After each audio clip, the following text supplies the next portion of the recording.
हाँ जी, नमस्कार। मैं व्याख्याता संतवीर सिंह, स्वागत है आपका इस ऑनलाइन प्लेटफॉर्म पे।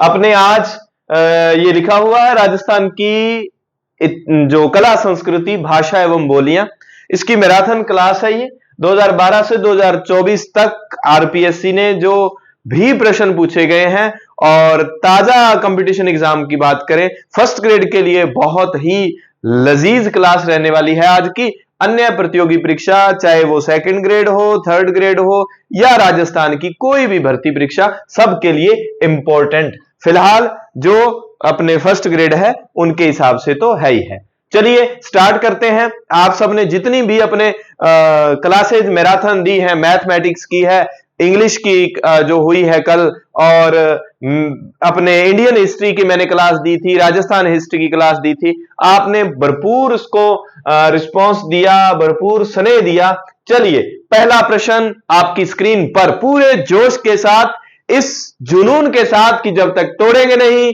तब तक छोड़ेंगे नहीं। चलिए, धर्म जहाज भक्ति पदार्थ एवं नाशकत लीला रचनाएं निम्न में से किस संत की है। यहां मैं एक एक प्रश्न पर, एक एक ऑप्शन पर बात करूंगा। चलिए पहली बात है लालदास जी, लालदासी संप्रदाय।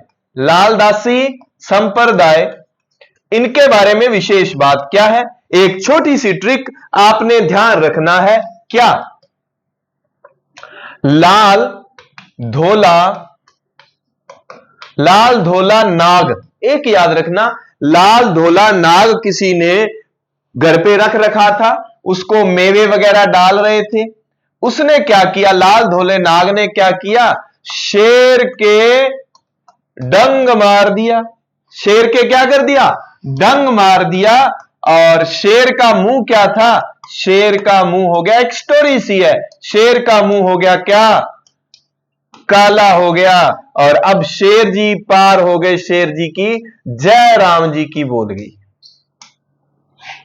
ठीक है, एक काला धोला नाग, उसने शेर के मुंह पे डंग मार दिया, शेर का मुंह काला हो गया, अब शेर जयराम जी की बोल गए। अब है लालदासी। लालदासी से एक लालनाथ है, जसनाथी संप्रदाय के संत है, ये लालदास है।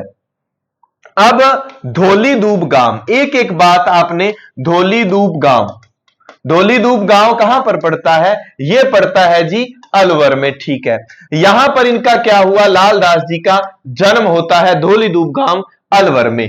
धोला नाग। अब दूसरी बात है नागला गांव।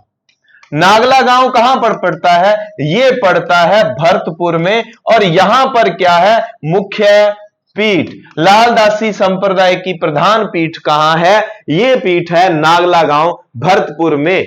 और तीसरा हो गया शेरपुर। शेरपुर गांव नया जिला, बढ़िया ताजा ताजा, कोटपुतली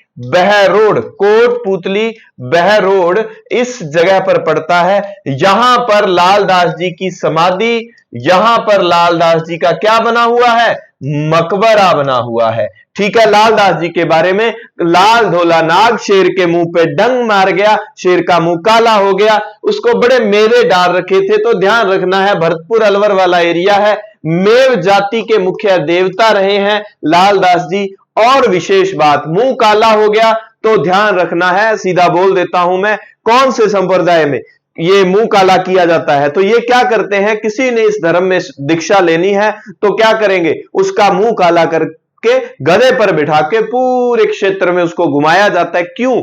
ताकि उसका अहंकार जो है खत्म हो जाए।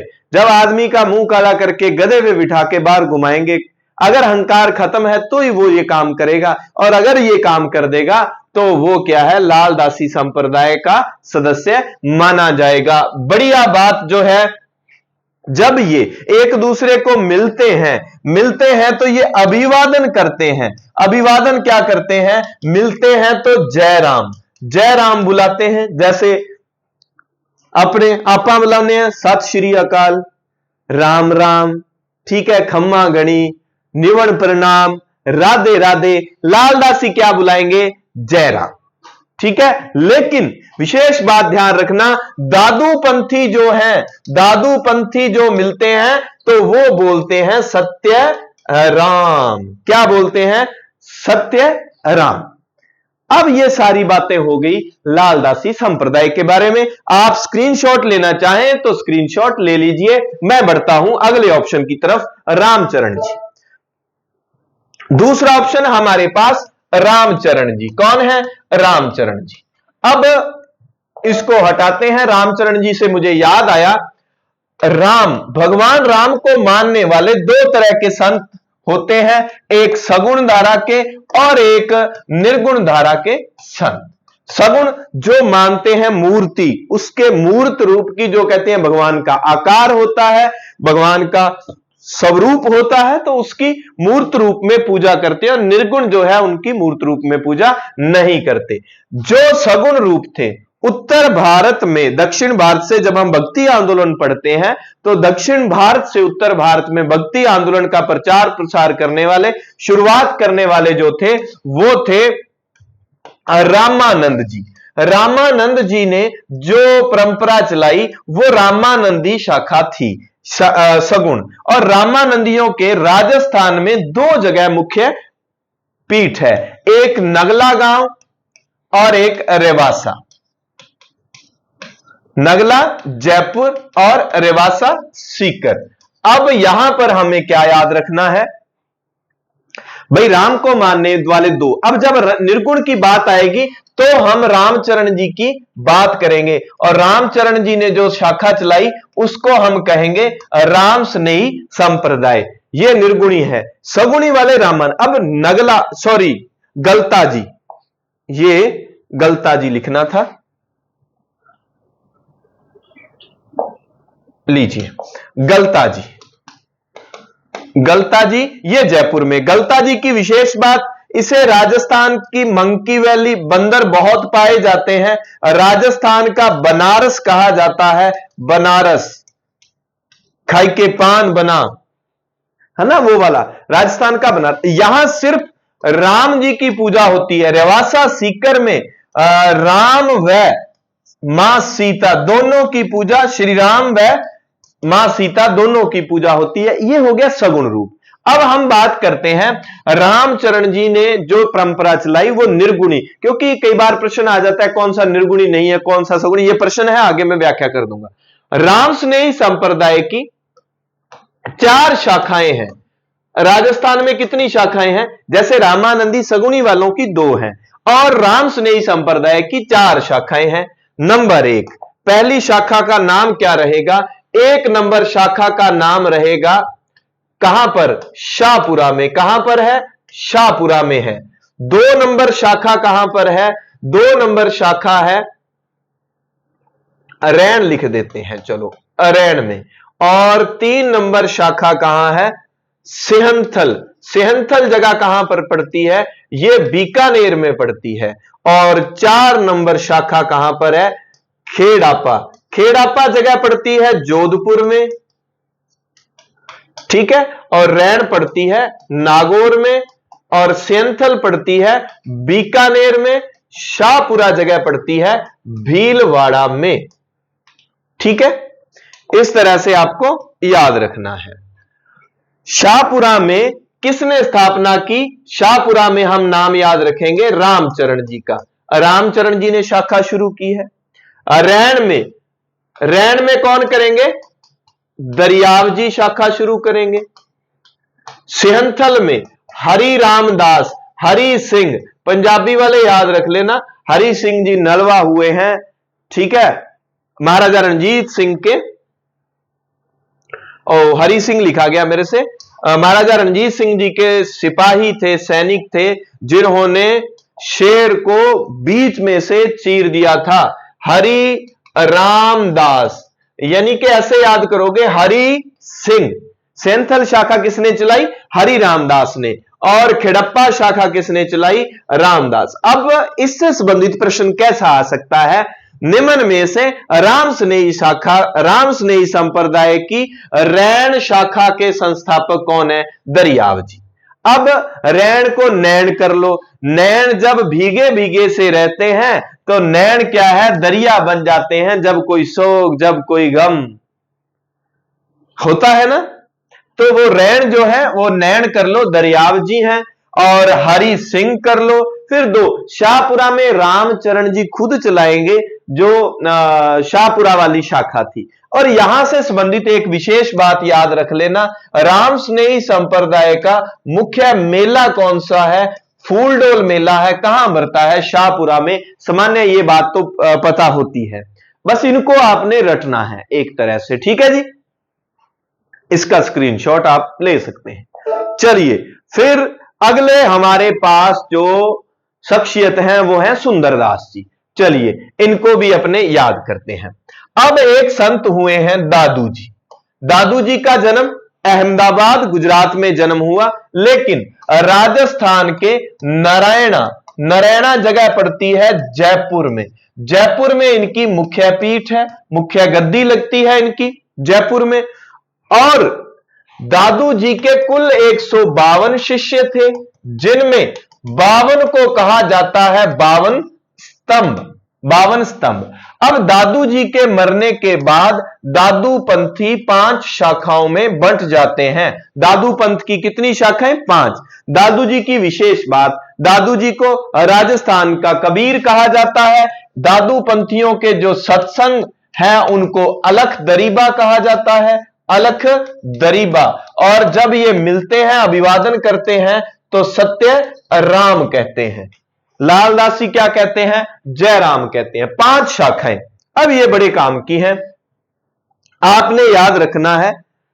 खाना खाके उतरा वीर। क्या लिखा है? याद करोगे आप ट्रिक? आपकी ट्रिक रहने वाली है ये ट्रिक है, खाना खाके उतरा वीर। संत वीर नहीं है, सिर्फ वीर है। भाई मैं गया, दादू पंथियों के सत्संग भवन चल रहा था, मैंने अलख दरीबा में वो ज्वाइन किया, बाद में भाई हम निकले, खाना खाके उतरा वीर। खा से पहली शाखा का नाम खालसा, दूसरी शाखा का नाम नागा, तीसरी शाखा का नाम खाकी, चौथी शाखा का नाम उत्तरादे और 5वीं शाखा का नाम वीरक्त। 5 शाखाएं, अच्छे से आप इनको याद कर लें, ठीक है। अब हम बात करते हैं कि इनमें क्या प्रश्न आता है। थोड़ा सा 2 चीजें तो ये याद कर लेना। खालसा जो है वो गरीबदास जी ने चलाई थी। दादू जी के बाद गरीबदास जी ने जो है दादू शाखा को संभाला था। और नागा, जो यहां सुंदरदास से याद आया, नागा शाखा किसने चलाई है? सुंदरदास ने चलाई थी नागा शाखा। दादू जी के कुल 52 शिष्यों में एक अलग ही टाइप के उनके शिष्य, जिनको हम कहते हैं रजब, तूने किया गजब। तो रजब जी जो है आजीवन दूल्हे के वेश में रहे थे। रजब जी, वो हमें याद रहता है। अब दूसरी बात, सुंदरदास जी की बातें हमें क्या याद रखनी है। सुंदरदास जी 1997 में 2 रुपए का डाक टिकट जारी किया गया था सुंदरदास जी पर। डाक टिकट हमें कितनी याद रखनी है? इनमें संत और लोक देवी देवताओं में 2 रुपए का डाक टिकट इन पे जारी होता है। और देवनारायण जी और तेजा जी, वो भी मैं अभी लिखा दूंगा, यही लिखा दूंगा। दूसरा, सुंदरदास जी पर डाक टिकट जारी होता है, नागा शाखा चलाते हैं। नागा शाखा ये क्या है? हथियार रखते थे। दादू पंथियों की कौन सी शाखा हथियार? ये हथियार रखते थे। ये तो अपने पर खाकी वाले तो भस्म लगा के और वैसे मौज मस्ती में रहते थे। और इनके उपद्रव से जयपुर वाले लोग तंग आ गए थे। तब जयपुर के राजा जय सिंह ने इनको, जो नागा शाखा के लोग थे, इनको सेना में भर्ती कर लिया था। सेना में क्या भर्ती कर लिया था। ये थोड़ी सी अलग सा एक आपको फैक्ट मिल जाता है इनके बारे में। अभी जब हम बात कर रहे हैं 1997 में सुंदरदास जी पर 2 रुपए का डाक टिकट जारी होता है, तो एक बात जो है डाक टिकट वाली याद आ जाती है। वो याद आती है देवनारायण जी।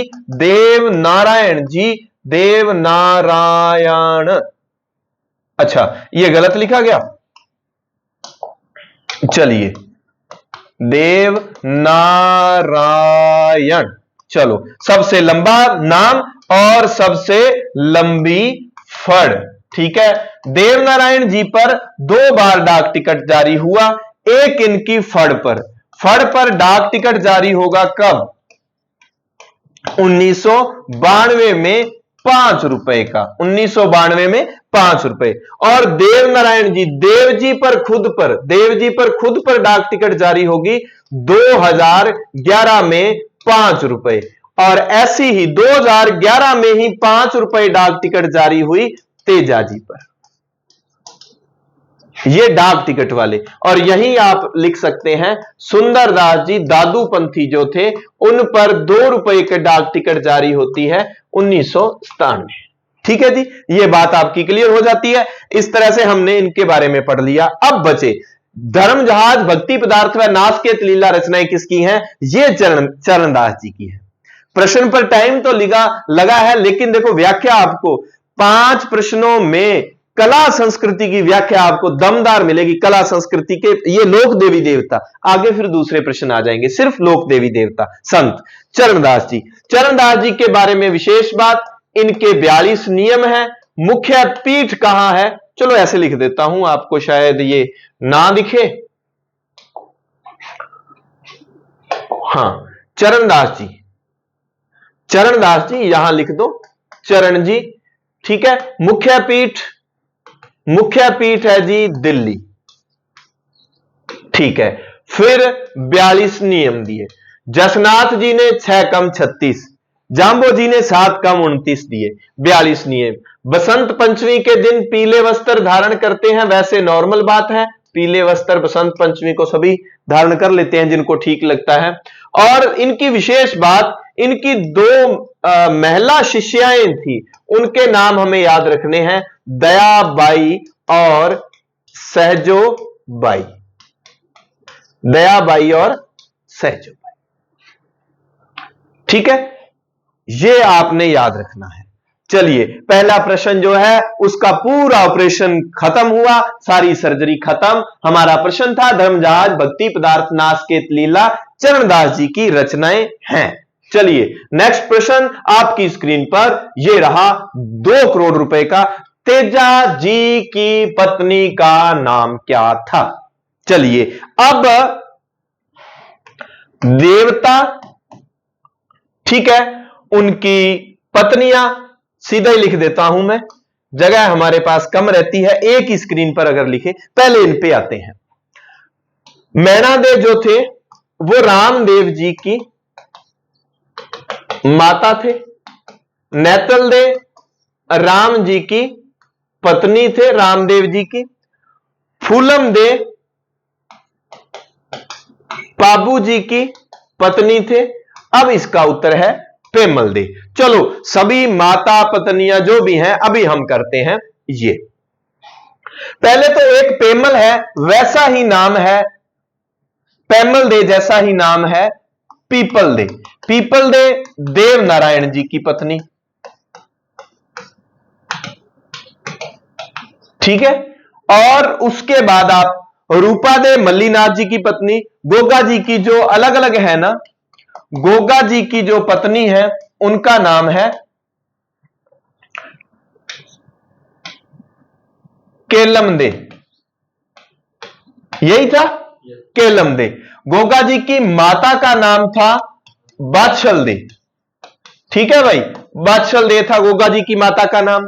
अब हमें इसके अलावा क्या याद रखना है? देखो, पाबू जी मेरे को मतलब बढ़िया लगते हैं। जब मैंने याद किया था, एक सैड सॉन्ग आया करता था, साडे कोलों पुछ सच्ची लगियां दे दुख, तो मैंने उसको जो साडे कोलों है उतो मैं याद कर लिया, पाबू कोलों। अब ये पाबू जी के ये जो हैं ये हटा देते हैं, पाबू जी को डिस्क्राइब करेंगे तब। अब पाबू जी के बारे में इतना याद करना है, फूलों वाली बात करनी है। पाबू जी की माता जो है उनका नाम है कमला दे, कमल का फूल होता है। और पाबू जी की पत्नी का नाम जो है वो है फूलम दे।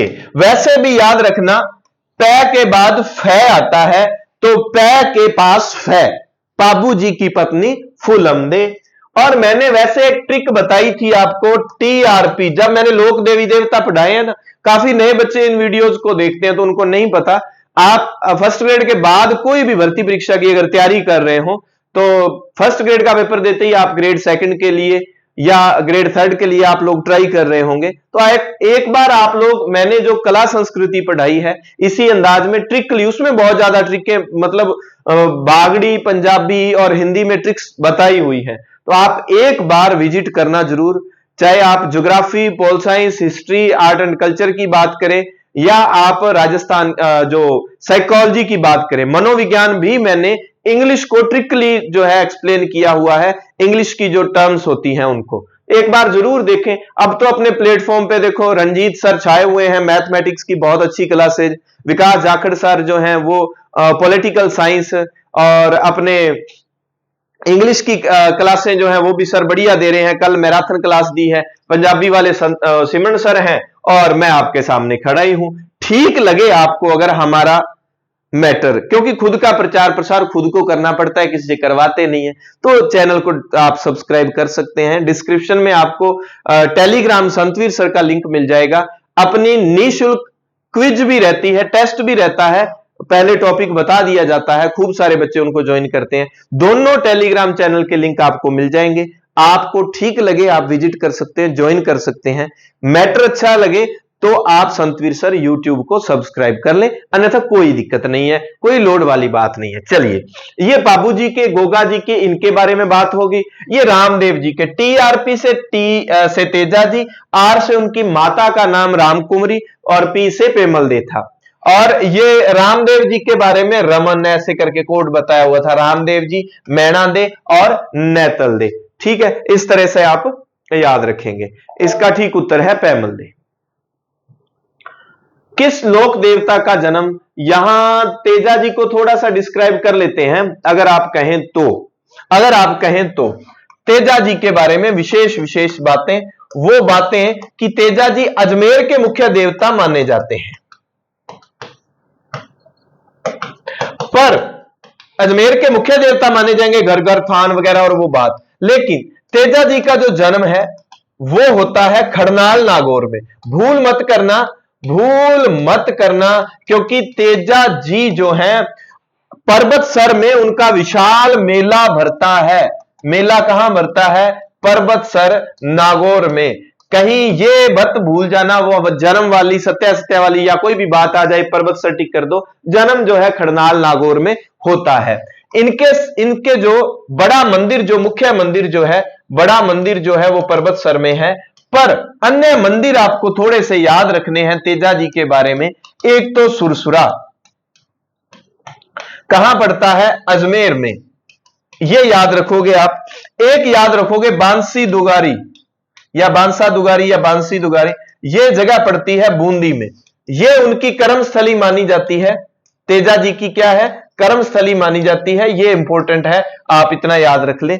आगे जब सभी देवताओं का जिक्र आएगा तब देवताओं की घोड़ियों के बारे में प्रश्न पूछ लिए जाते हैं, वो अपने आगे वाली स्लाइड में डिस्क्राइब कर देंगे। किस लोक देवता का जन्म उड़कसमेर गांव, जिला बाड़मेर में हुआ था? अब आप थोड़ा सा याद रखेंगे, यही पाबू कोलों पुछ सच्ची लगियां दे दुख। अब देखो, पाबू जी का जन्म कोल्लूमंड कहां हुआ? कोल्लूमंड कहां पड़ता है? जोधपुर। ठीक है। पाबू जी की समाधि जहां उनकी मृत्यु हुई, देचू गांव, यह कहां पड़ता है? नया जिला फलोदी। ठीक है। कैसे कोल्लूमंड और कैसे केसर कालमी घोड़ी, केसर कालमी घोड़ी, कैसे कोल्लूमंड, कैसे केसर कालमी घोड़ी। दै से देचू गांव और दै से देवल चारणी की, क्योंकि अब प्रश्न आता है लाछा गुजरी की गाय छुड़ाने के लिए, तब हम देखते हैं तेजा जी का उत्तर आता है, वो अभी अपने यहां पर कर लेंगे उनको। तो देवल चारणी की गाय छुड़ाने के लिए जो है पाबू जी हैं, कोल्लूमंड में जन्मे पाबू जी देवल चारणी की गाय छुड़ाने के लिए केसर कालमी नामक घोड़ी पर सवार होकर जाते हैं और वहां शहीद हो जाते हैं। तो ये पाबू जी के बारे में मुख्य मुख्य चीजें आपको जरूर याद रखनी है। विशाल मेला पाबू जी का कोल्लू मंड में बरता है, बहुत बार ये प्रश्न पूछा गया है। चलिए, मल्लीनाथ जी तिलवाड़ा में है, कोई दिक्कत नहीं है। रामदेव जी, अच्छा पाबू जी का मेला कब बरता है? चैत्र की अमावस्या को, चैत्र अमावस्या को कब बरता है?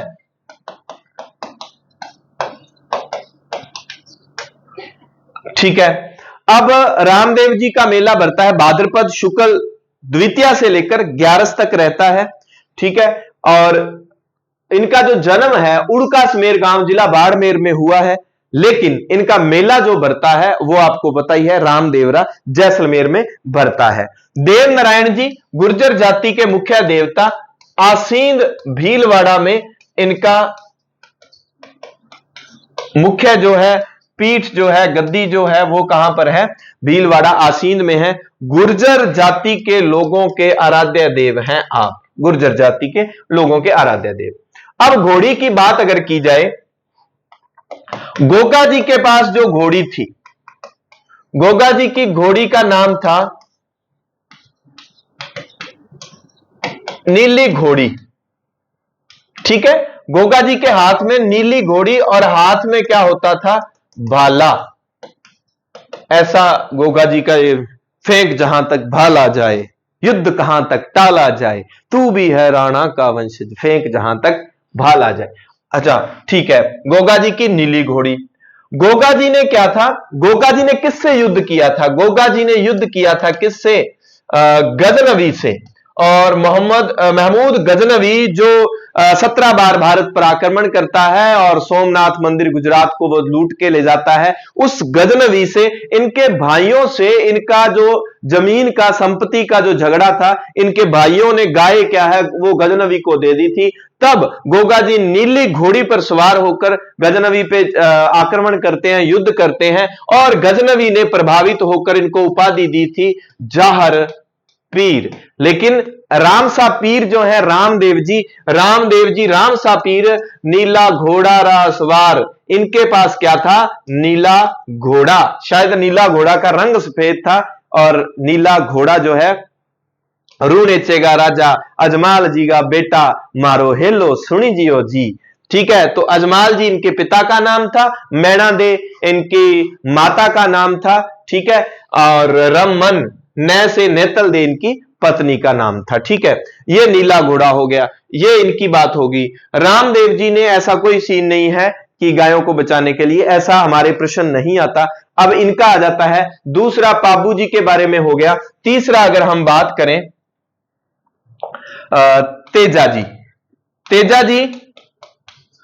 तेजा जी जो है वो लाछा गुजरी की गाय बचाने के लिए, लाछा गुजरी की गाय बचाने के लिए किस घोड़ी पर, कौन सी घोड़ी थी? तेजा जी की घोड़ी का नाम बताओ। तेजा जी की घोड़ी का नाम बताओ। है? शाबाश, घोड़ी है लीलन। ठीक है, लीलन घोड़ी पर। अच्छा, एक है अपने किरड काबरा, किसकी घोड़ी है बताओ? चलो ये लीलन घोड़ी याद रखें आप, लाछा गुजरी की गाय बचाने के लिए इस घोड़ी पर सवार होकर गए थे। अब वो किरड काबरा भी घोड़ा याद आ गया मुझे, किरड काबरा।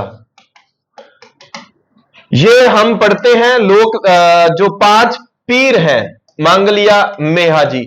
सामान्य बेसिक प्रश्न यहां से भी बन जाता है कि 5 पीरों में कौन सा शामिल नहीं है? 5 पीरों में तेजा जी नहीं है।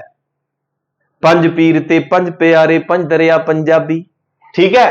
तो 5 पीरों में मांगलिया मेहा जी का नाम आता है। मांगलिया मेहा जी का मुख्य थान कहां पर है? बापणी फलोदी में इनका मुख्य थान है। ये याद रख लेना, घोड़ों की बात आ गई, ये सारी बात होगी। चलिए नेक्स्ट प्रश्न, राजस्थान के किस जिले में जसनाथी सिद्धों के अग्नि नृत्य का उद्भव हुआ? जसनाथ जी के बारे में पहले तो ग्रंथ ही लिख लो। जसनाथ जी पर्यावरण जब पर्यावरण के संदर्भ में बात आती है, इससे पूर्व हम देवताओं की बात पढ़ रहे थे जिन्होंने गायों की रक्षा के लिए और सामान्य लोगों की रक्षार्थ उन्होंने प्राण उत्सर्ग किए। अब जब हम संत की बात पढ़ते हैं, संत अलग है, लोक देवता अलग है, तब उनमें दो शख्सियत ऐसे आते हैं, जाम्बोजी महाराज और जसनाथ जी महाराज। इन्होंने पर्यावरण के संदर्भ में बहुत काम किया। जसनाथ जी की जो पुस्तकें हैं, ये दो जरूर हमें याद रखनी है इस संप्रदाय की, एक सिम्बुदड़ा ग्रंथ और एक कोंडा, ये जरूर दो आप इंपॉर्टेंट है, याद रखें। जसनाथ जी का जन्म जो है वो कतरियासर बीकानेर में हुआ, और यहां पर आप अगर देखेंगे जसनाथ जी से जुड़े हुए स्थानों को, फिलहाल यहां पर करोड़ों का इन्वेस्टमेंट करके फैमिलियल फॉरेस्ट्री जो विचारधारा है, पारिवारिक वानिकी, श्याम सुंदर जी जैनी, जिनको विश्व का सर्वोच्च पुरस्कार धरती की रक्षार्थ जो दिया जाता है पर्यावरण के संदर्भ में, वो है लैंड फॉर लाइफ, यूएनओ की एक शाखा के द्वारा दिया जाता है। श्याम सुंदर जी जैनी को जो लास्ट ईयर मिला है, 193 देशों में से एक देश भारत का एक राज्य राजस्थान की एक जिला गंगानगर की एक तहसील रायस्य नगर का एक गांव हमारे पास में 11 टीके, और आप एसोसिएट प्रोफेसर हैं डूंगर कॉलेज में, श्याम सुंदर जी जैनी। इंपॉर्टेंट है, उनको लैंड फॉर लाइफ पुरस्कार मिला है, और उन्होंने एक डोनेशन राजस्थान में एक रैली निकाल के करोड़ों रुपए का करके, और बहुत ही बड़े क्षेत्र को जो भूमाफिया थे, खनन माफिया थे, उनसे वो छुड़वा के वहां पर अब आपको बहुत बड़ा चारागाह या जंगल देखने को मिलता है। ये वो जगह है कतरियासर। और एक जसनाथ जी से जुड़ी हुई जगह है गोरखमलिया, ठीक है। यहां पर इन्होंने 12 वर्ष जो है तपस्या की थी, 12 वर्ष तपस्या गोरखमलिया में। इंपॉर्टेंट है क्योंकि अगर तपस्या की बात आती है, क्योंकि गोरख जी इनके गुरु थे, तो आप कतरियासर की तरफ जा सकते हैं। जैसे उनका जन्म पर्वतसर में नहीं हुआ, नागौर में जन्म कहां हुआ, खड़नाल में, तो इसी तरह। अब फिर जसनाथ जी की बात आए, अग्नि नृत्य हो गया, पुस्तकें हो गई। जसनाथ जी ने 1500 ईस्वी में जाम्बो जी से मुलाकात की थी।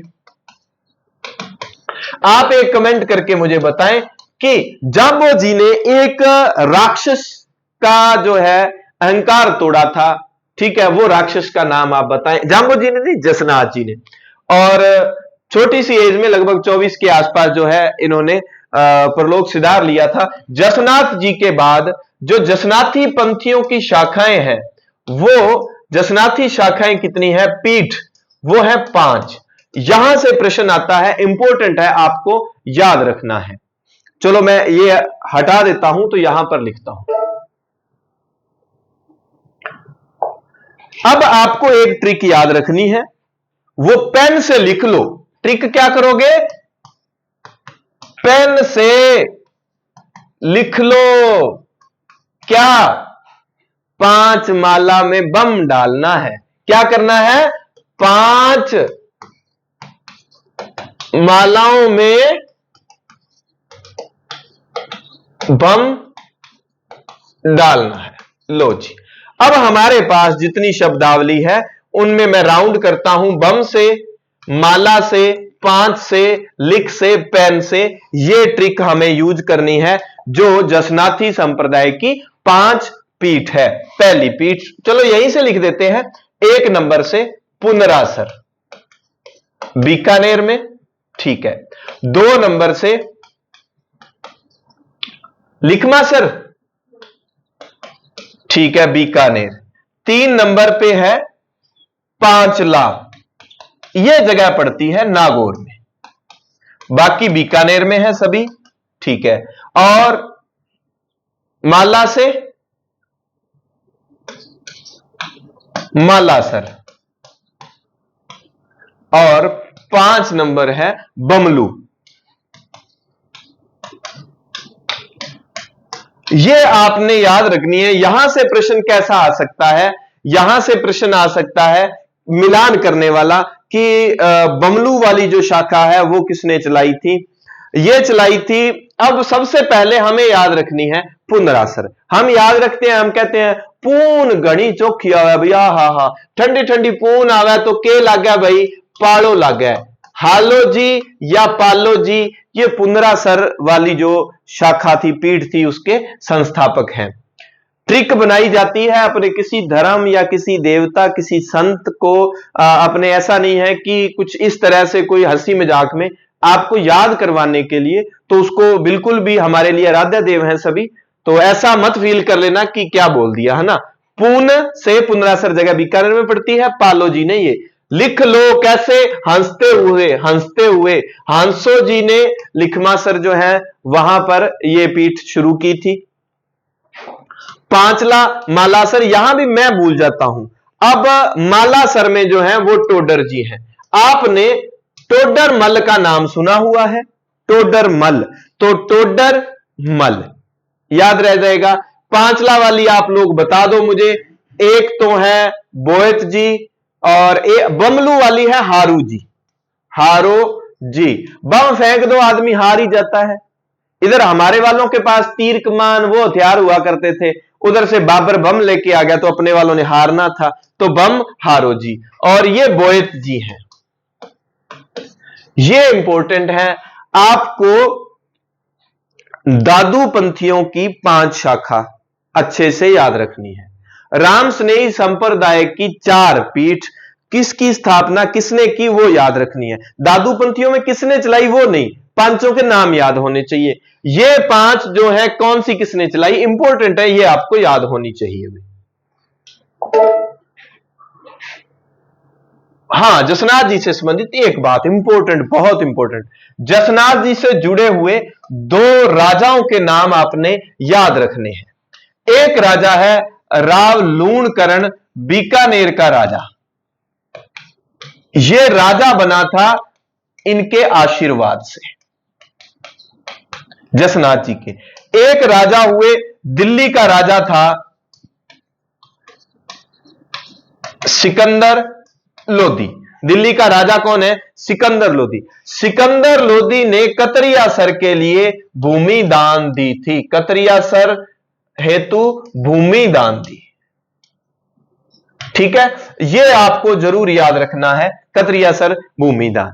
अब जब जसनाथ जी के आशीर्वाद से लूणकरण जो है बीकानेर का राजा बनता है, तो जोधा बोलेगा मैं क्यों कम रहूं। जोधा को मंडोर प्राप्त हुआ था, मंडोर प्राप्त हुआ था किसके आशीर्वाद से, हड़बू जी के आशीर्वाद से, हड़बू जी के आशीर्वाद से। अब हड़बू जी का जब जिक्र आ जाता है तो हड़बू जी के बारे में एक जरूर याद रखें जगह है बेंगटी। बेंगटी में इनका मुख्य स्थान है हड़बू जी का। बेंगटी कहां पर है भाई, फलोदी में है या जोधपुर में। चलो आप ये आपके लिए ऑप्शन छोड़ा, बेंगटी फलोदी है या जोधपुर, ठीक है, इतना देख लेना। चलो ये इनके बारे में आप फैक्ट जरूर याद रखें। किस लोक संत की स्मृति में प्रतिवर्ष चैत्र अमावस्या को जोधपुर के कोल्लू या कोल्लूमंड ग्राम में विशाल मेला भरता है, तो ये हमने देखा ही था, इसका ठीक उत्तर है पाबूजी। तेजा जी का मेला तेजा दशमी वाले दिन भरता है। तेजा दशमी कब होती है, तेजा दशमी होती है भाद्रपद शुक्ल दशमी को, भाद्रपद शुक्ल दशमी को होती है तेजा दशमी, ठीक है। और पीपा जी के बारे में आगे वाली स्लाइड पे प्रश्न है, वहां कर लेंगे। रामदेव जी का जो मेला है वो भरता है भाद्रपद द्वितीय से लेकर 11 के बीच में। अब यहां देखो पीवाईक्यू का ये फायदा होता है, यहां आप प्रश्न पूछ लिया कि चैत्र अमावस्या को जोधपुर के कोल्लूमंड में मेला किसके देवता के संदर्भ में, तो पाबू जी। अब वो पाबू जी का मेला कब भरता है, तो चैत्र अमावस्या। ऐसे प्रश्न जो है इधर उधर हो जाते हैं। चलिए कौन सा युगम सुमेलित नहीं है, ये रैदास जी निर्गुण भक्ति, नानक जी निर्गुण, ठीक है, निर्गुण भक्ति, सूरदास सगुण भक्ति, ठीक है। बेंगटी जो है वो जवाब आ गया आप लोगों की तरफ से, बेंगटी फलोदी, सूरदास जी सगुण भक्ति और संत पीपा जी जो है वो सगुण भक्ति से संबंधित। अब पीपा जी के बारे में आपने, पीपा जी गुरु ग्रंथ साहब में इनके शब्द मिलते हैं, इसके अलावा अन्य भी इनकी वाणी है। पीपा जी से संबंधित आपको स्थान याद रखने हैं, गागरोन, समदड़ी और कौन सा स्थान है, टोडाग्राम, टोडागाम। समदड़ी के बारे में जरूर याद रखें कि समदड़ी जो जगह है, आजकल जो नया मैडम बैठ बलेरो में स्पेशल तेरी खातर लिया, तो बालोतरा जो है वहां पर समदड़ी ग्राम पड़ता है। पीपा जी दर्जी समुदाय के मुख्य देवता हैं। पीपा जी के बारे में गागरोन में उनकी छतरी बनी हुई है। गागरोन झालावाड़ के राजघराने से संबंधित थे, ऐसी वैसी बात नहीं थी। और समदड़ी में इनका मुख्य बड़ा मंदिर जो है समदड़ी ग्राम में है। टोडा गांव कहां पर, टोंक में जो टोडा गांव है वहां पर पीपा जी की क्या है, गुफा है, यहां पर रहे थे पीपा जी की गुफा। अब छतरी, मुख्य मंदिर, गुफा, ये सारी चीजें आपको ध्यान करनी है। इसका आप स्क्रीनशॉट ले लीजिए, मैं थोड़ा सा पानी पी लेता हूं। हाँ जी, तो इसका स्क्रीनशॉट आपने ले लिया। चलते हैं नेक्स्ट प्रश्न। निम्न में से रामस्नेही संप्रदाय की सेहनथल शाखा के संस्थापक कौन थे? अब हमने ये अच्छे से पढ़ लिया था रामस्नेही संप्रदाय, मैंने आपको अभी अच्छे से बता दिया रामस्नेही संप्रदाय के बारे में। तो इसमें दरियाव जी की शाखा फर्स्ट लिखें तो रैन, रामचरण जी वो जो अपना शाहपुरा में आ गया, ठीक है। हरिराम दास जी ये सेंथल शाखा हो गई, और रामदास जी की कौन सी शाखा होगी, खेड़ापा शाखा होगी। एक तो देखो लाल दास जी है, लाल दासी संप्रदाय वाले, ठीक है, और एक है लालनाथ जी, ठीक है। लालनाथ, चोखानाथ या चोखनाथ, ये पूछा जाए किस संप्रदाय के संत हैं, तो ये संत हैं कौन से, जसनाथी संत है। नाथ आ रहा है तो जसनाथी संत है, लालदास अलग है, लालनाथ अलग है, ये थोड़ा सा आपने ध्यान रखना है। नेक्स्ट प्रश्न, अभी उम्मीद है देवी देवताओं संतों से संबंधित पूरे हो गए। अभी हम चलते हैं दुर्ग, किला, कोई स्तंभ, कोई पिलर, कोई मंदिर, कोई मकबरा, उसके बारे में। चलिए, किस दुर्ग में सैयद मीरन शाह की दरगाह अवस्थित है, इसका उत्तर आप लोग बताएं। मैं आपको ले चलता हूं एक नई मजार और दरगाह की ओर। बूरे खां की मजार कहां है, बूरे खां की मजार है जोधपुर के मेहरानगढ़ दुर्ग में। और अन्य मजार की बात करें, पीर सदरुद्दीन की मजार कहां पर है, ये पीर सदरुद्दीन की मजार आपको मिलेगी। मैंने दुर्ग बड़े ट्रिकली और एआई का यूज करते हुए फोटोज के माध्यम से पढ़ाए थे, तब वहां पर एक रणथंभौर दुर्ग आया था। रणथंभौर दुर्ग पर हमने पढ़ा था पीर सदरुद्दीन की दरगाह। एक दरगाह हमें और देखनी है, हमीदुद्दीन की, हमीदुद्दीन की दरगाह। हमीदुद्दीन की दरगाह कहां पर है, यह दरगाह आपको मिलेगी गागरोन में। अब आप समझ गए होंगे हमीदुद्दीन कौन है, संत मीठे शाह ही हमीदुद्दीन हैं। रणथंभौर दुर्ग की जब हम बात करते हैं तो यहां पर काफी चीजें हमें देखने को मिलती हैं, जैसे कि त्रिनेत्र गणेश मंदिर, जैसे कि नौलखा दरवाजा, नौलखा दरवाजा, ये थोड़ा सा आप इन चीजों को जरूर देख लें। फिर दुर्ग में मैंने दुर्ग के बारे में जो वीडियोस बनाई थी उसमें ट्रिकली बहुत सारी चीजें रणथंभौर दुर्ग के बारे में ऐड की हुई है। अब बात करते हैं इनके बारे में। ये आप सभी मजार जो हैं उनके बारे में बताया गया है, और इसका ठीक उत्तर है मीरन। देखो अजमेर में मेरन, तो मेरन तो होगा नहीं, मेरन ही बोल देना, मेरन से मीरन याद रह जाएगा। अजमेर में मेरन शाह। और रण में मैंने कहा था रण में बुलाते हैं, पंजाबी में बुलाने को कहते हैं, उन्हें सद लिया, सद रहे हैं रण में, ठीक है। हमीदुद्दीन मीठे शाह है, एक हमीदुद्दीन नागौरी है, वो अलग है, ठीक है। चलिए, अब दुर्ग से बात याद आती है मुझे, एक बात याद रखें, राजस्थान के 6 दुर्ग विश्व धरोहर सूची में शामिल है।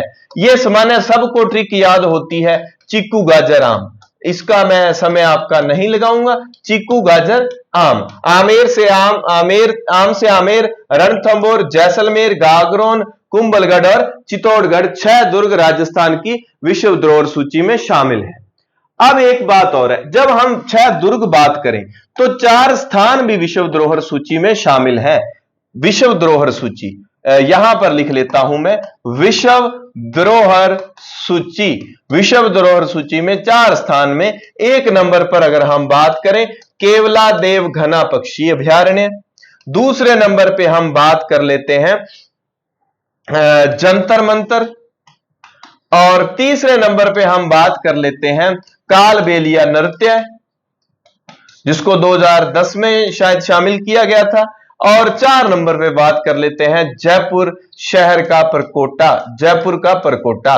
ये 4 स्थान विश्व धरोहर सूची में शामिल हैं। अब इसकी आप स्क्रीनशॉट ले लो। अब आपको रामसर साइट है जो, उसके बारे में मैं बताता हूं, इसका स्क्रीनशॉट आप ले लीजिए। अभी रामसर साइट के बारे में हमारे पास एक नई अपडेट हमारे सामने आती है। रामसर साइट यहां लिख दूं, चलो ये हटा देता हूं मैं। एक अभी अभी ताजा खिंचन गांव और मेनार, ये कहां पड़ती है? खिंचन जो है फलोदी, जोधपुर में ये जो स्थान पड़ता है खिंचन गांव, जहां पर वो कुरंजा के लिए फेमस है, कुरंजा के लिए, है ना। और ये मेनार जगह पड़ती है उदयपुर में। ये किसके लिए प्रसिद्ध है?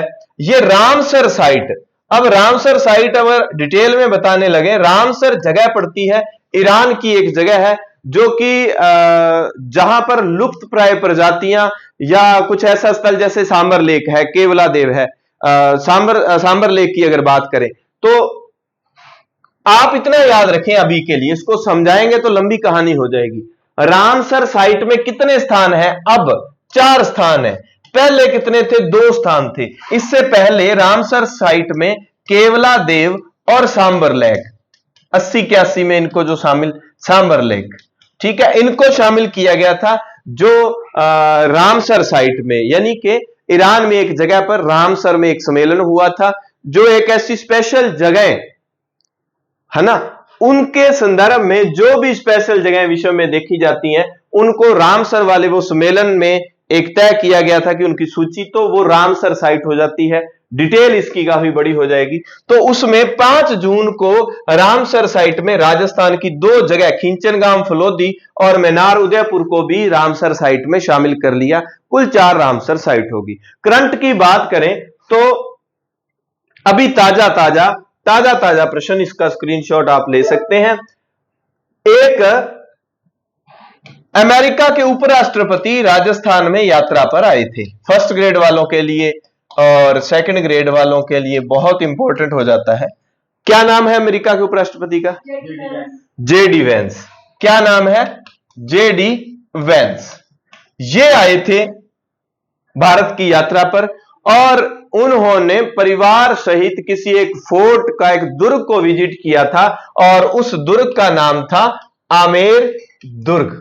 ये ताजा प्रश्न है, करंट का प्रश्न है। मैं अभी ट्राई करूंगा 15-15 दिनों का करंट अफेयर्स आपको ट्रिकली क्लास में याद करवाया करूं, तो प्रयास करूंगा अगर आपको मेरे से वो क्लास चाहिए आगे, आप 1 साल तक आप एक जंग जारी रख ले कंपटीशन एग्जाम की, आपका मोर्चा फतेह हो जाएगा।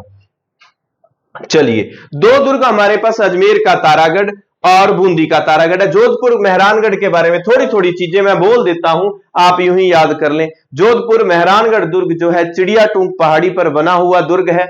यहां पर भूरे खां की मजार हमें देखने को मिलती है। बहुत सारी तोप, किलकिला खान, गजनी खान और गर्भ गुंजन बूंदी वाले में चली जाएगी, और बिच्छू, कड़क बिजली आदि तोपें यहां देखने को मिलती हैं हमें। और फूल महल एक हमें यहां पर देखने को मिलता है, और एक पुस्तक विलास, एक मान विलास या पुस्तक विलास कह दें, वहां हमें वो तख्त विलास जो पुस्तकालय देखने को मिलता है इस दुर्ग में। मेहरानगढ़ दुर्ग के बारे में ये बातें बताई गई हैं। और इसके अलावा ये 2 दुर्ग हमें कंफ्यूज करते हैं, अजमेर का तारागढ़ और बूंदी का तारागढ़।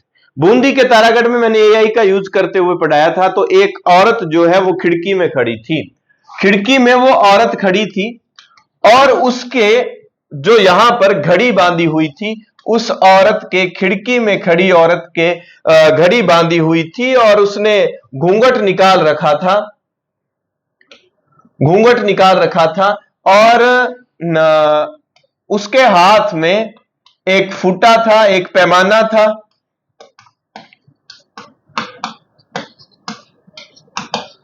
ये सारे के सारे बुर्ज है, खिड़की बुर्ज, गुगड़ी बुर्ज, घूंघट, फूटी बुर्ज, इमली बुर्ज, ये सारे के सारे बुर्ज कहां पर हैं? तारागढ़ दुर्ग में ये सारे के सारे बुर्ज हैं। अब मेहरानगढ़ दुर्ग के बारे में एक बात कही जाती है कि ये दुर्ग किसके द्वारा निर्मित है? रुडयार्ड किपलिंग ने कहा है कि ये दुर्ग परियों व अप्सराओं द्वारा निर्मित है। किपलिंग महोदय हुए हैं,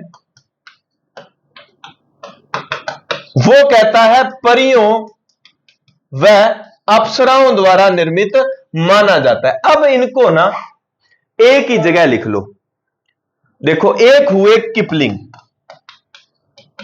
ठीक है, एक हुए बिशप हैपर, हैपर भी आ जाता है, हैपर भी आ जाता है, एक हुए अपने विलियम बेंटिंग, ठीक है।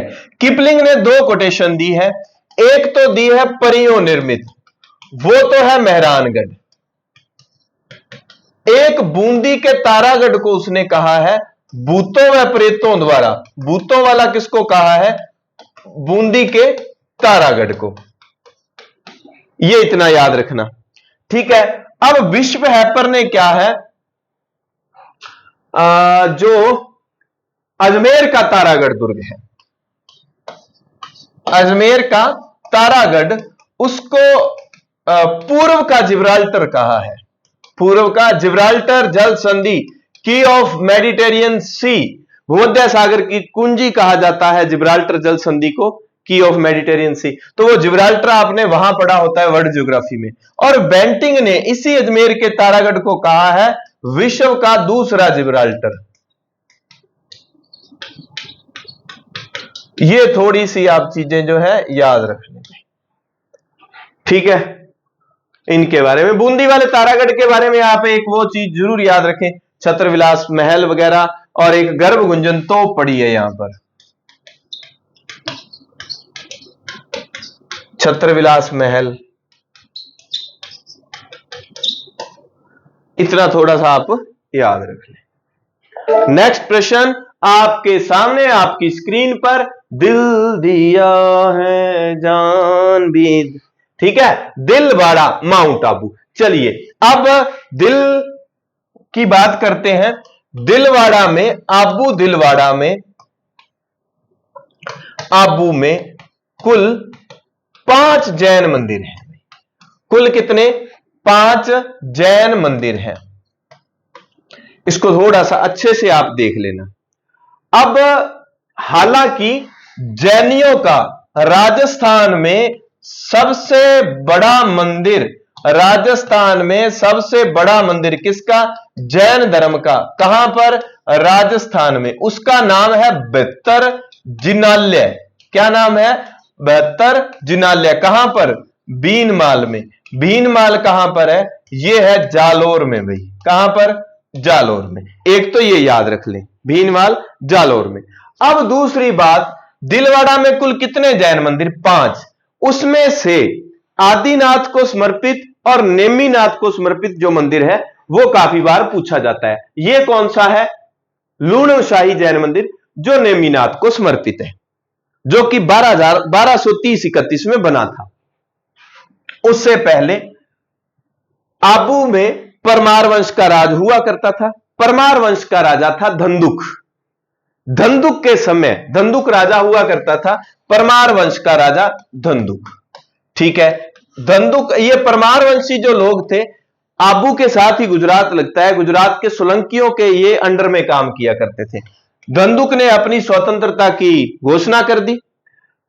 सोलंकी यानी कि गुजरात का राजा हुआ करता था कौन? भीम। भीम ने आक्रमण किया, धंधुक भाग गया मालवा में। भीम ने क्या किया? आबू का प्रशासक नियुक्त किया आबू का प्रशासक बनाया किसको? विमल शाह को। किसको बनाया? विमल शाह को बनाया भाई। ठीक है, विमल शाह ने क्या किया? विमल शाह ने आबू में 1030-31 में आबू में आदिनाथ मंदिर कह दो, आदिनाथ भगवान को समर्पित था, या कह दो विमल शाही जैन मंदिर, विमल शाही जैन मंदिर बनाया, क्योंकि यहां का प्रशासक था ये। और ये जो मंदिर था इसका वास्तुकार कौन था? ये हमें याद रखना है। ये वास्तुकार था कीर्तिधर। कौन था? कीर्तिधर। अब प्रश्न है दिलवाड़ा माउंट। अब धंधुक के बाद अगला राजा और राजा बनेगा, बदलते जाएंगे राजा। उस समय भी दो सैनिक सोलंकियों के आक्रमण करने के लिए आएंगे, वास्तुपाल और तेजपाल। ये हटा देता हूं मैं। 1230-31 की बात है। गुजरात के सैनिक वास्तुपाल प्लस तेजपाल आएंगे। ठीक है, इन्होंने यहां पर ही अपना रैन बसेरा बसा लिया। और ये जो था ना वास्तुपाल, इसके बेटे का नाम था लूणव शाह। तो वास्तुपाल ने अपने बेटे की याद में लूणव शाही जैन मंदिर बनाया, लूणव शाही जैन मंदिर। और ये कौन से देवता को समर्पित किया?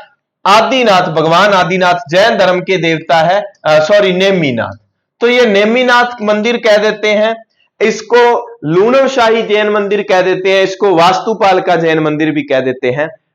1230-31 में बनाया गया। और इसका जो वास्तुकार था वो शोभन देव था। ध्यान रखना, विमल की कीर्ति आदिकाल तक रहेगी। तो आदिनाथ को समर्पित विमल शाही जैन मंदिर है, और उसका वास्तुकार जो आर्किटेक्चर है वो कौन है? उसका आर्किटेक्ट है अपने कीर्तिधर। और जो लूणव शाही है, लूण जो है, लूण, वो लूण क्या करता है? लूण हर खाने की शोभा बढ़ाता है भाई। लूण ना हो खाने की शोभा ही खत्म है। तो लूण का होना जरूरी है, चाहे जले पर हो चाहे दाल सब्जी में हो। ठीक है, चलो अब हमारे सामने 2-3 नाम हैं। जैता, जैता, नापा, पोमा, पुंजा, ये कौन थे? अब दो चीजें, एक तो है विजय स्तंभ, इसके बारे में डिटेल में नहीं बताऊंगा। हाल ही में एक प्रश्न आया, विजय स्तंभ को कीर्ति स्तंभ भी कहते हैं। ये तो कुंभा के समय बना, लेकिन एक कीर्ति स्तंभ यहीं पर 12वीं शताब्दी में बना। हाल ही में पेपर आया था, शायद बीएसटीसी वाले पेपर में था, कि चित्तौड़ में कीर्ति स्तंभ का निर्माण किसने करवाया? जैन संत ने, जैन व्यापारी ने, एक दो और थे। और जैन व्यापारी था लोलाक, उसने ये कीर्ति स्तंभ बनाया था, जैन व्यापारी लोलाक ने। ठीक है, यह प्रश्न आया था, उत्तर था जैन व्यापारी।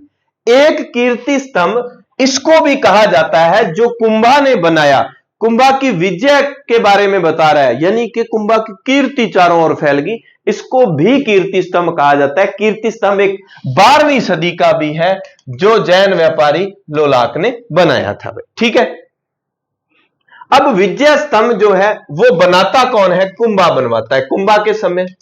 ठीक है, अब इसके वास्तुकार कौन है? वास्तुकार होता है, इंजीनियर कह सकते हो आप, आर्किटेक्ट कह सकते हो, जो कि वो ढांचा बनाता है। एक आजकल घर बनाते हो आप, नक्शा नहीं तैयार करता, तो नक्शा तैयार करने वाले को वास्तुकार कहते हैं। वो थे जैता, नापा, पोमा, पुंजा। ठीक है, ये जैता से याद आया। अब अगर ये आ जाए, विजय स्तंभ पे वो कीर्ति लिखी हुई है, कीर्ति स्तंभ प्रशस्ति किसने लिखी? कीर्ति स्तंभ प्रशस्ति किसने लिखी? तो ये आ जाएगा आपके अत्रि, और बाद में उसका बेटा महेश भी अत्रि के मरने के बाद जो है ये काम करता है। प्रशस्ति अत्रि और महेश की। वास्तुकार देखो, प्रशस्ति ये लेखक है, कवि लोग लिखते हैं, ये मिस्त्री लोग हैं, इंजीनियर है, वो डिजाइन तैयार कर रहे हैं। समझ गए? अब एक आ जाता है कुंभलगढ़। कुंभलगढ़ आ गया।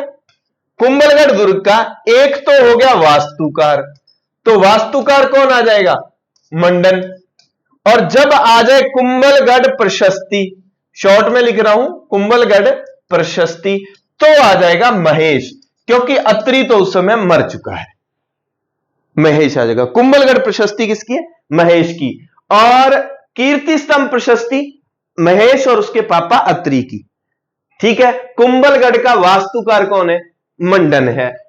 विजय स्तंभ या कीर्ति स्तंभ का कौन है? जैता, नापा, पोमा, पुंजा। बात क्लियर? चलो तालियां बजा लो अपने अपने मुंह पर। ठीक है, चलते हैं नेक्स्ट प्रश्न की ओर। तारागढ़ दुर्ग है, तारागढ़ दुर्ग दो है, एक अजमेर में, दूसरा बूंदी में।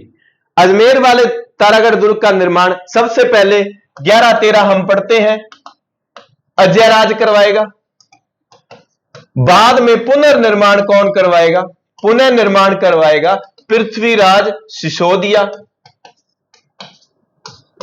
और इसकी पत्नी जो है वो रूठ गई थी, इसकी पत्नी नाराज हो गई थी, तो इसको भी, अजमेर वाले तारागढ़ को भी क्या कहते हैं? उसकी पत्नी के नाम पर तारा ये नाम रखा गया था। अजय, पहले अजय मेरू दुर्ग है, ठीक है, गढ़ बीठली पहाड़ी पर बना हुआ है, मेहरानगढ़ चिड़िया टूंक पहाड़ी पर बना हुआ है, ठीक है। और बूंदी वाले दुर्ग के बारे में अभी हमने सारी बातें कर ली। बीकानेर में जूनागढ़ दुर्ग राय सिंह के समय बना था। सवाई माधोपुर में रणथंभौर दुर्ग है।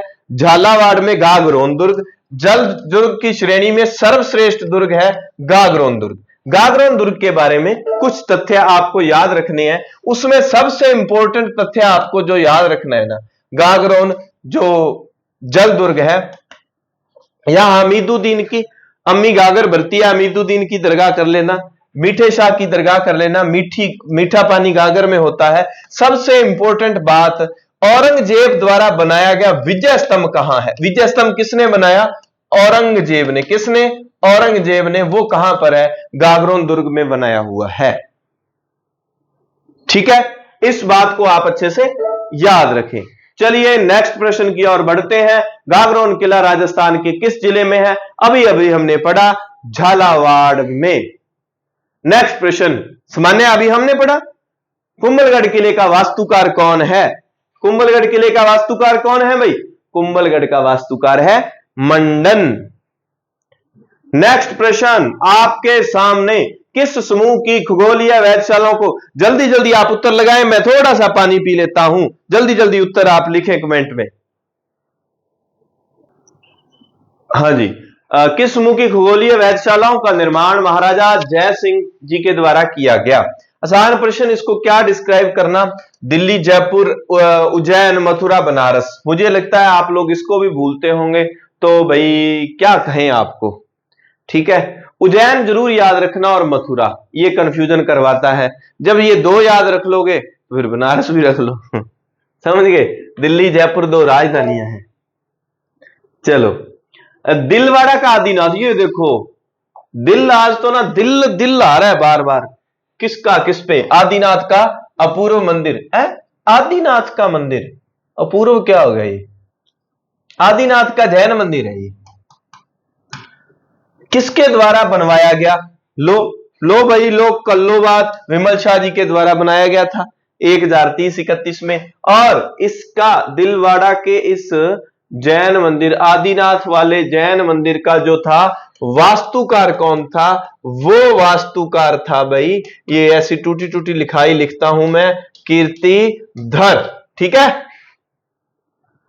चलिए नेक्स्ट प्रश्न आपके सामने आपकी स्क्रीन पर ये रहा। चित्रशैली को चिन्हित कीजिए जहां मिराज की साहित्यिक रचना रसराज। अब रसराज ने बूंदी वालों के संरक्षण में भी काम किया और इधर जोधपुर में भी इससे संबंधित कुल 70+ पेंटिंग, एक चित्र थे ये पूरी श्रृंखला में, विषय वस्तु के रूप में उपयोग हुआ। इसका ठीक उत्तर है भाई जोधपुर। जोधपुर चित्रकला शैली में दाना बाटी, बाटी बाटी जो नाम आ जाए। और बताओ चित्रकारों के नाम जोधपुर शैली में। छज्जूदास बहुत इंपॉर्टेंट है भाई, शाबाश। एक बाटी और था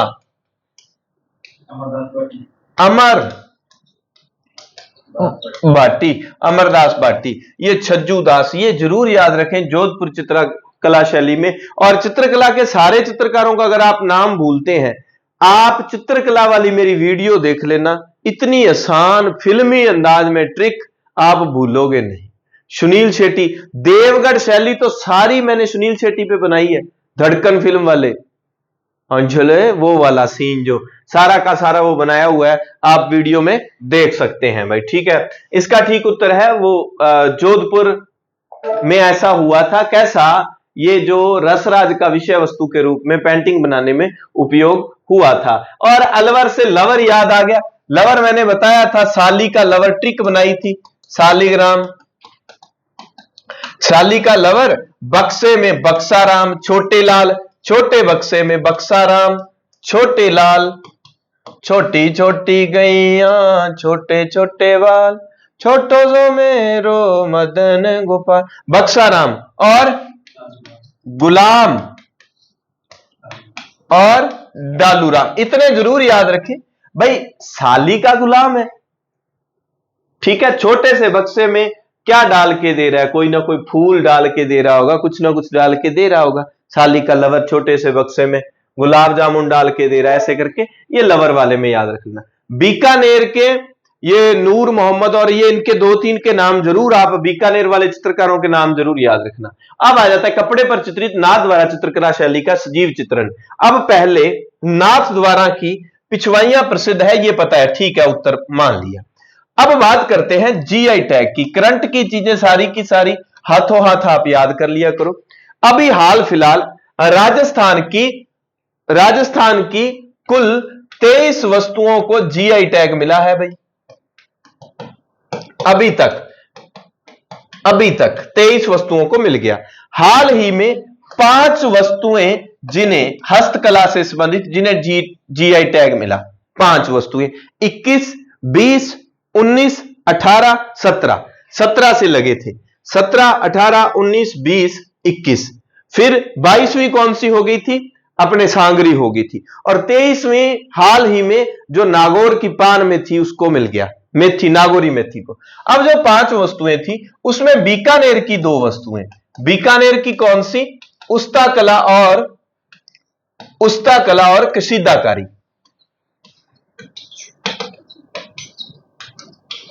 ठीक है, इन दोनों को जीआई टैग मिला। उदयपुर की क्या है? कोफ्तगिरी। उदयपुर की क्या है? कोफ्तगिरी, ठीक है जी। एक होगी पिछवाइयां और एक और है, कौन सी बच गई? कोफ्तगिरी हो गई, 4 नंबर पे पिछवाइयां हो गई, और एक 5 नंबर पे हो गया बंदेज। बंदेज कहां का? बंदेज की साड़ी कहां की फेमस है? जोधपुर की। हालांकि बंदेज जयपुर का भी फेमस है, बंदेज की साड़ी, ठीक है, उसको कपड़े को फोल्ड करके बांध के फिर कलर किया जाता है, वो छापे से पड़ जाते हैं, जोधपुर की फेमस है। और कोफ्तगिरी, वैसे कोफ्तगिरी उदयपुर वालों की जो है उसको जीआई टैग मिला है, पर अलवर साइड की जो कोफ्तगिरी है, जयपुर की भी आप मान सकते हैं, वो काफी फेमस है कोफ्तगिरी। 2 बीकानेर की और पिछवाइयां ये, तो ये कुल हो गया 21 तक। और 22 नंबर जो वस्तु थी जिसको टैग मिला, हमारी सांगरी, सांगरी की चोखी चोखी सब्जी। सांगरी क्या होती है? खेजड़ी की फलियां। और 23वीं क्या है? 23वीं वस्तु जिसे जीआई टैग मिला वो है मेथी, नागौर की मेथी।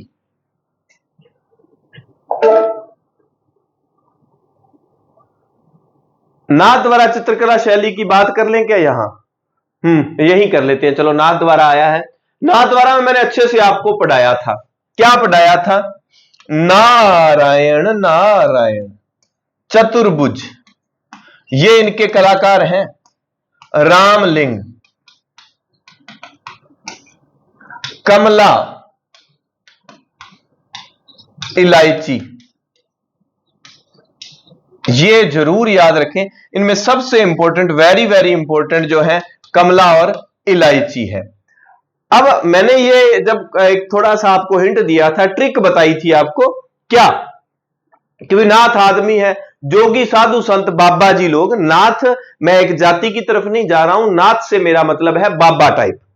अब वो राम जी की, नारायण की, चतुर्भुज, विष्णु, शिव, इनकी पूजा कर रहे हैं बाबा जी मेरे जैसा कोई पाखंड करने के लिए। अब वो शाम को कोई पैग शैग लगा लेता होगा। अब पैग शैग ला के की होता है, बंदा कमला हो जाता है, बावड़ा हो गया। अब क्या करेगा? अब उसने कहा भाई मुंह से तो सुगंधी आएगी, डोला मारू हीर रांझा की, तो क्या इलायची खा लो। नाथ लोग, बाबा लोग इलायची खाते हैं भाई।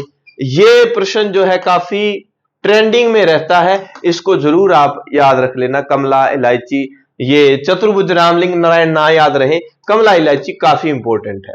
और उधर अजमेर वाले में 2 महिला चितेरी हैं। अजमेर में भी 2 महिलाएं हैं, क्या नाम है? उसना और साहिबा। ओ साहिबा, ओ साहिबा, उसना और साहिबा, ये थोड़ा सा आप याद रख लेना। चलिए नेक्स्ट प्रश्न की ओर। चित्रकार साहिब राम राजस्थानी चित्रकला के किस? अब आप याद रखें साहिबदीन।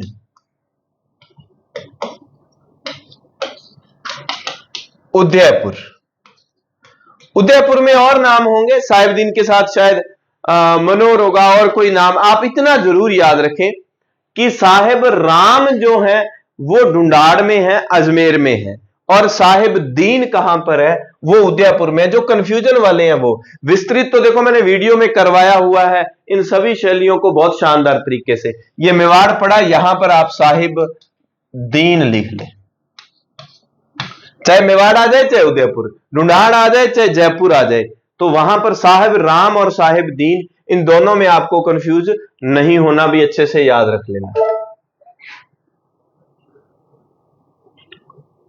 एक जो थे घासीराम, 2 जगह आएगा भाई। घासीराम किसमें था? देवगढ़ शैली के चित्रकारों के नाम लिखने हैं। घासीराम 2 जगह था। और देवगढ़ वाले में मैंने आपको बताए थे, किशनगढ़ में तो देखो निहालचंद है, निहालचंद के साथ अन्य आप जरूर याद करें। सामंत सिंह के समय जो किशनगढ़ शैली, जो अपने भारत की मोनालिसा कहते हैं बनी ठनी को, तो वो निहालचंद और उसके साथियों के नाम याद रखने हैं। इसके साथ साथ जो है घासीराम उधर भी आएगा, अपने नाथद्वारा में और जयपुर में भी। जो नाथद्वारा में हमने कमला और इलायची पढ़ा, घासीराम वहां भी है, और घासीराम जयपुर वाले में भी नाम आएगा। ठीक है। और इसके बाद हमारा नेक्स्ट प्रश्न जो है, वो प्रश्न हम इस और आपको ले चलते हैं बच मार्च का त्योहार। देखो गर्मी बहुत ज्यादा है, प्यास बहुत लगती है, थोड़ा सा पानी और पी लेते हैं, तो और फिर उसके बाद हम त्योहारों की तरफ बढ़ते हैं।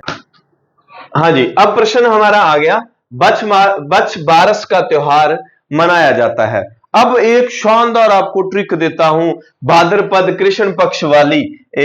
चलो इसको अपने इधर कर लेते हैं। ठीक है, बच बारस पूछा है, कौन सा पूछा है? बच बारस। चलो अब ट्रिक लेते हैं अपने भाद्रपद कृष्ण पक्ष, कृष्ण पक्ष की, भाद्रपद कृष्ण पक्ष की।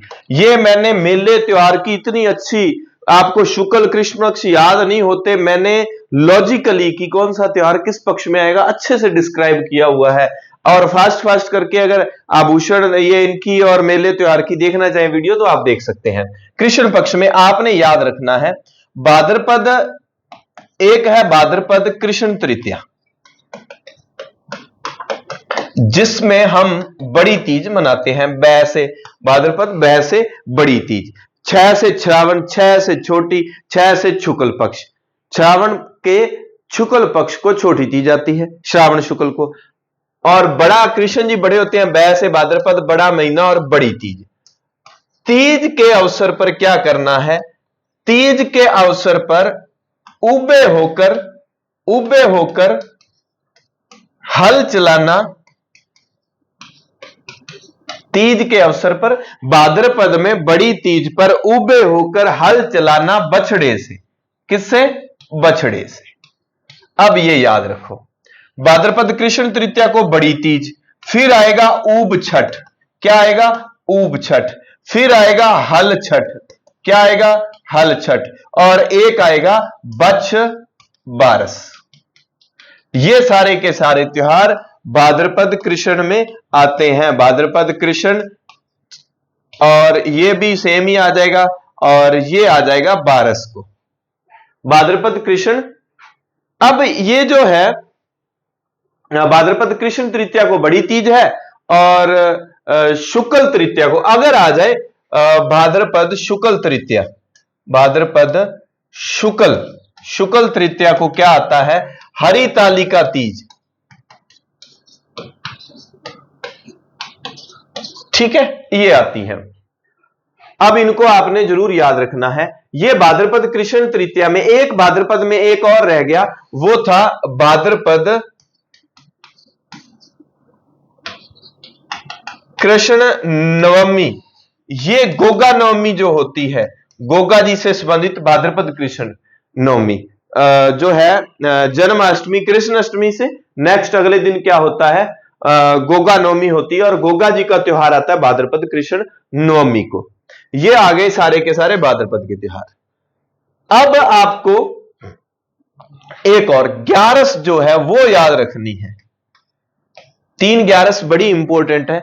पहले देवता सोएंगे, फिर देवताओं को झूला देंगे, 4 माह बाद देवता उठ जाएंगे। एक महीना आषाढ़ का, आषाढ़ का महीना वैसे 4 नंबर महीना है देसी महीने में, 5 को स्किप करेंगे, चैत्र वैशाख ज्येष्ठ आषाढ़ श्रावण स्किप करेंगे, और उसके बाद भाद्रपद आएगा। 5 नंबर स्किप करेंगे महीना, और फिर क्या आ जाएगा, भाद्रपद आ जाएगा। भाद्रपद, फिर अश्विन, फिर कार्तिक। अश्विन स्किप कर लेंगे, और 8 नंबर पे कौन से आ जाएगा, कार्तिक। आषाढ़ शुक्ल 11, भाद्रपद शुक्ल 11, कार्तिक शुक्ल 11। अब इनको याद रखना है। 8 नंबर, 6 नंबर महीना, 4 नंबर, यानी कि यहां पर देवशयनी, देवता क्या करेंगे, सो जाएंगे। देवता सो रहे हैं, नींद से थोड़ा बहुत जागने लगे, बच्चा सो जाता है, अम्मी झूला दे देते हैं, और यहां पर आ जाएगा 2 महीने बाद देव झूलनी एकादशी, देवशयनी एकादशी, देव झूलनी एकादशी, और क्या फिर देव उठनी एकादशी। इनको आप अच्छे से याद रख लेना। यानी कि जो आषाढ़ के महीने में देवता सोए थे, वो 4 महीने बाद कार्तिक में उठेंगे। थोड़ा थोड़ा चैत्र वैशाख ज्येष्ठ आषाढ़ श्रावण भाद्रपद अश्विन कार्तिक, इनको इस तरह से आप याद किया करें फ्लो में। और पंजाबी च चेत विसाख जेठ हाड़ सौण भादो असू कत्ता पो माघ मगर फग्गण, हो जेड़ा याद करते होंगे, मगर पो माघ फग्गण, है ना। आषाढ़ भाद्रपद कार्तिक, ये जो है 11 3, ये 11 आपको याद रखनी है। एक निड्री नवमी और एक नाग पंचमी और एक है निड्री नवमी, जिस पर वो नेवला की पूजा की जाती है। ये आता है श्रावण पक्ष के कृष्ण पक्ष की 5वीं को, और ये श्रावण के कृष्ण पक्ष की 9वीं को आती है। श्रावण निड्री नवमी और कौन सी है, नाग पंचमी। ठीक है, श्रावण का कौन सा पक्ष आता है, शुक्ल या कृष्ण, कृष्ण पक्ष आता है। क्यों, क्योंकि यहां पर कृष्ण पक्ष, ये कृष्ण पक्ष है, क्योंकि श्रावण के शुक्ल पक्ष में हम जो त्योहार याद रखेंगे वो तीज याद रखेंगे। कौन सी, छोट की तीज। ठीक है, ये तीज त्योहार सारे मैंने गणगौर से लेकर लास्ट तक अच्छे से करवाए हुए हैं, इनको आप उसमें देख लेना। अब ये जो प्रश्न था, ये प्रश्न था कि अपने बच मार्च का त्योहार कब मनाया जाता है, भाद्रपद के कृष्ण पक्ष की द्वादशी को मनाया जाता है। ये कृष्ण पक्ष के त्योहार थे। नेक्स्ट प्रश्न, राजस्थान का कौन सा त्योहार होली के अवसर पर इलोजी की सवारी के लिए जाना जाता है, छेड़छाड़ के देवता छड़े देवता। ओहो, छेड़छाड़ के देवता छड़े छाड़ देवता। अब ये हमारे देवता इलोजी महाराज की जय हो, खुद छड़े दूसरों को दुल्हन ला के देते थे, कृपा होती थी भगवान जी की। क्यों, क्योंकि बाबा जी की पसंद कौन थी, होलिका। कौन? होलिका हरणाक्ष की बहन, हिरण्यकश्यप की होलिका।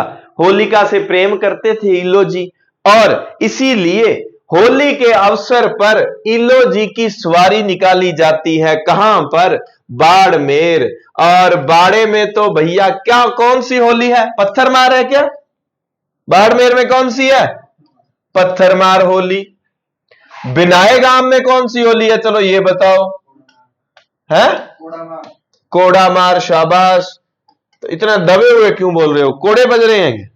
कोड़ा मार बिनाए में। और महावीर जी देखो जैन धर्म के हैं, कहते हैं हिंसा नहीं करनी, हिंसा नहीं करनी, लेकिन यहां वालों ने तो लठ उठा रखे हैं। लठ मार होली, क्या पार ही नहीं पड़ेगी? महावीर जी की लठ मार होली फेमस है। सांगोद और वो तो आवा और नहान प्रसिद्ध है। कोटा में ये अलग है। ये कोटा में ये सारे के सारे तथ्य अपनी जो मूल बुक्स है उनके है। कोटा में आवा और सांगोद दो जगह पड़ती हैं जहां का नहान प्रसिद्ध है। ठीक है, ये होली के संदर्भ में बातें थी। जैसलमेर और बीकानेर में भी होली पर कुछ स्पेशल है, आप थोड़ा सा इसके बारे में बताएंगे कृपा करके। फूल डोल महोत्सव किस धार्मिक परंपरा का? अभी आज ही हमने अच्छे से किया था, रामसनेही संप्रदाय।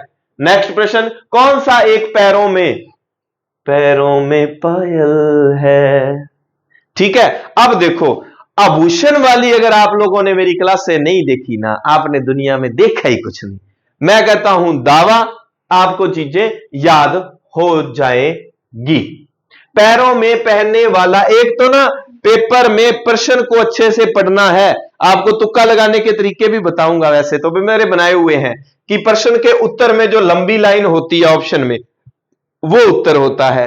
चारों में से जो अजीब सा नाम हो वो उत्तर होता है, और किसी प्रश्न के ब्रैकेट में कुछ लिखा हुआ ऑप्शन में वो उत्तर होता है।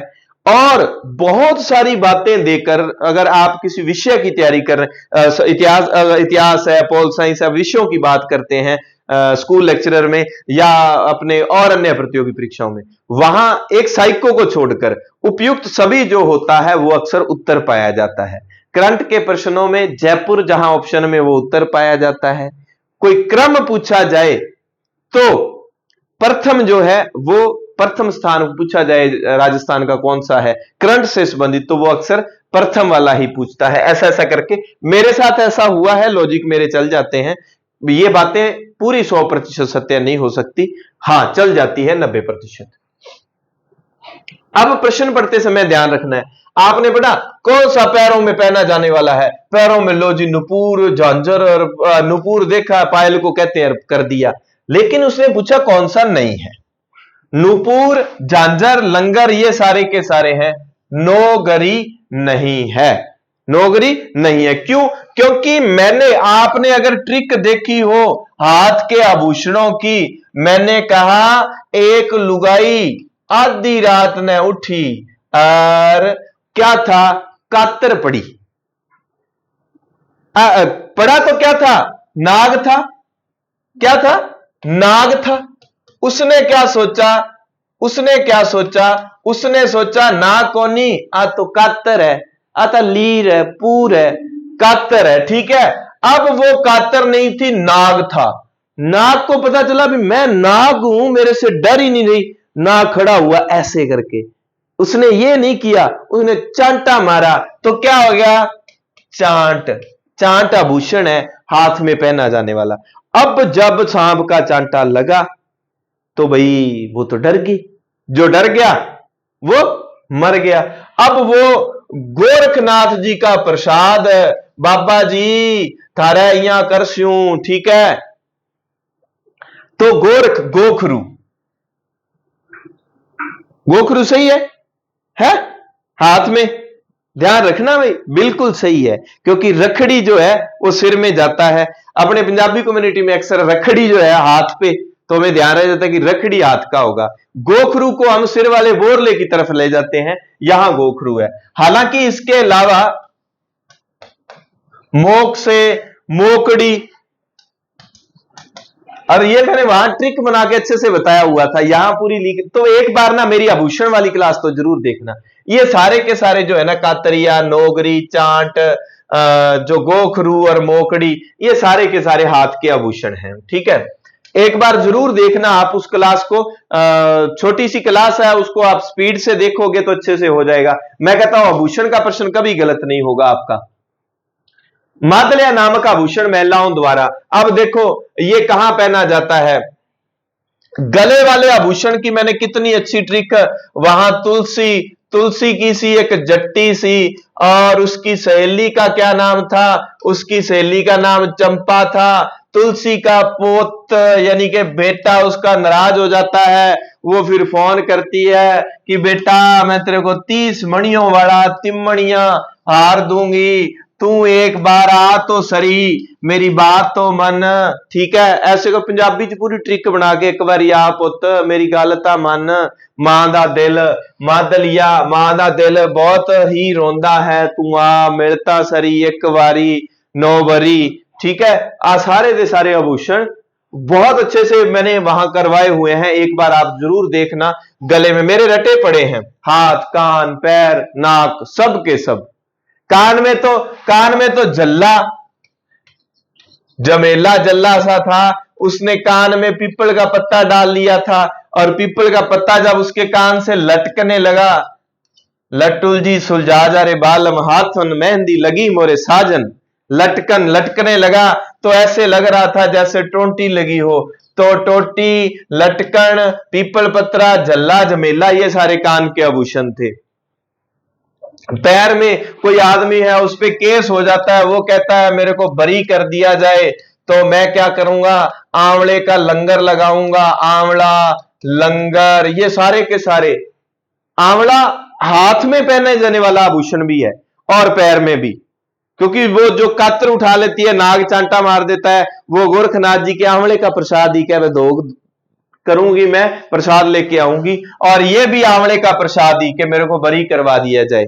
ठीक है, तो लंगर, आंवला और नूपुर, ये सारे के सारे। नंगे नंगे पांव चले आ गया निमाइक तेरा पुजारी, वो ट्रिक मैंने आपको यहां बताई हुई थी, हाथ के आभूषण वाली भी हो गई। नेक्स्ट प्रश्न, नी बोरी नामक आभूषण कहां पहना जाता है। ये भी जो है नी बोरी, एक नी बरी है वो अलग है, नी बोरी ये गले का आभूषण था, ये गले का आभूषण था। दांत, नाक वाली तो कितनी अच्छी ट्रिक बनाई हुई थी, नाक वाली ट्रिक भाई। बस थी, ठीक है, बस में क्या थी, बारी थी, बारी से किसी ने बुलाया, बुलाकी। ठीक है, बाहर देखा कहां, गली में, वो गली के नाम से एक आभूषण था। फिर क्या था, उसका नाक बारी में आ गया, और ऐसे करके पूरी पूरी नाक वाली तो इतनी शानदार ट्रिक बनाई हुई थी भाई। एक औरत खड़ी थी, उस औरत का नाम भंवरी था, हमने भंवरी ऐसे करैक्टर रखा था, भंवरी आभूषण था उसका नाक का। वो खड़ी थी, उसने चुन्नी ओढ़ रखी थी, चुन्नी में परफ्यूम लगा। ठीक है, तो वो चुन्नी भी आभूषण था, चुन्नी ओढ़ रखी थी, गली में देख रही थी, उसको किसी ने बुलाया, बुलाकी आभूषण, ये भी पूछा गया प्रश्न है। बारी भी आभूषण है। बस से एक आभूषण का नाम है, बस नहीं है पूरा है, बेसर, हाँ बस से बेसर लो। ठीक है, गली से भी आभूषण का नाम है, बंवरी से आभूषण, चुन्नी से आभूषण, फिर उसका नाक जो है कट गया था और पूरी जो एक सीन बनाया था। तो ये सारे के सारे नाक के आभूषण थे। दांत में तो चूंप और रखन, दांत में क्या था ये तो सबको ही पता है, चूंप रखन।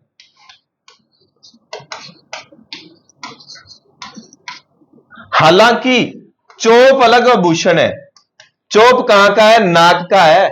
बंवरी ने चुनरी ओढ़ रखी थी, फिर मैंने वो बताया था बंवरी चुनरी लेके खड़ी है, चुपचाप खड़ी है, तो चोप आभूषण नाक का, चूप दांत का।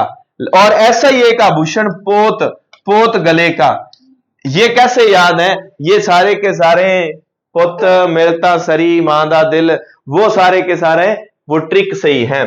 राजस्थान के कुदरत सिंह का संबंध हस्तशिल्प से संबंधित, किस हस्तशिल्प से संबंधित है? 2 घूंट पी लूं पानी की, आप इसका उत्तर जल्दी से लगा दें।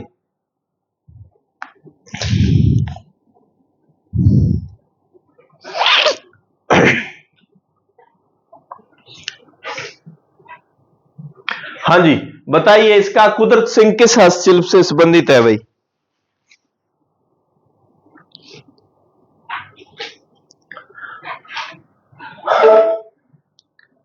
हाँ, एक ये जो थी मीनाकारी, मीनाकारी को कौन लेके आया था?